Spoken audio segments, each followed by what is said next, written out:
We have four gospel accounts or stories of Jesus' life in the Bible, but there's one very important book that follows them, the book of Acts. Imagine for a second that it didn't exist. Imagine that you went from the end of John to the book of Romans. You'd be hearing about this man named Paul. We wouldn't really know anything about him, where he came from, or why he has authority to be teaching us.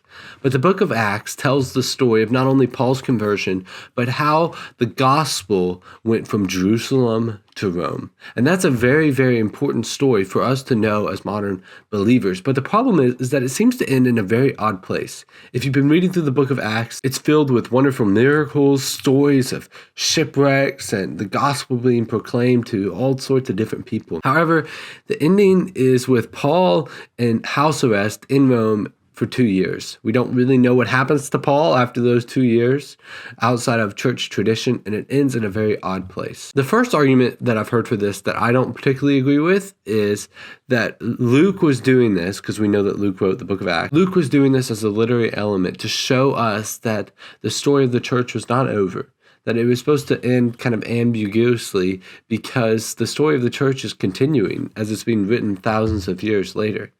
And in the same way that the Gospel of Mark suddenly ends, if you read that, it just suddenly ends with the women terrified and they're going out to share the gospel, how Mark was using that as a literary element to show us that Jesus' story was just beginning with his resurrection and it didn't end with his death. So Luke in the book of Acts was showing us that the story of the church is not finalized. However, the reason that I disagree with that is because I don't think it was practical for Luke's writing.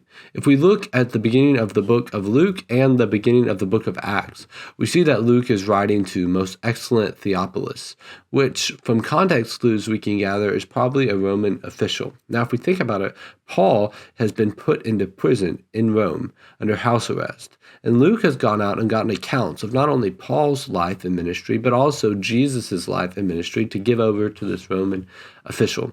So I think that it ended where it did because Luke was trying to present a case to this Roman official about Paul's life in order to demonstrate that he was innocent of the crimes that they are trying to convict him of. To me, while I think we could read into the text that the story of the church isn't over, and that's why Luke ended it this way, and it certainly does preach pretty, it doesn't seem practical to Luke's writing.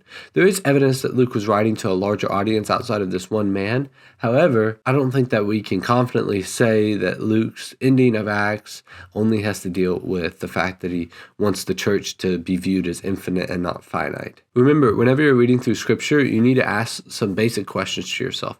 Who was this written to? Why was it written? And how does it apply to me? This was written to one man, most excellent Theophilus, which if we gather is a Roman official.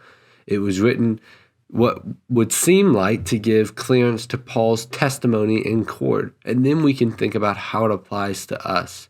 When we do it this way, it prevents us from reading in our own biases into the text and trying to pull out things that seem pretty and right, but actually when we dig a little deeper, they aren't. So thanks so much for watching this video. If you enjoyed it, please hit the like button. It really does help the channel, and I'll see you back here later as we continue to read through scripture together.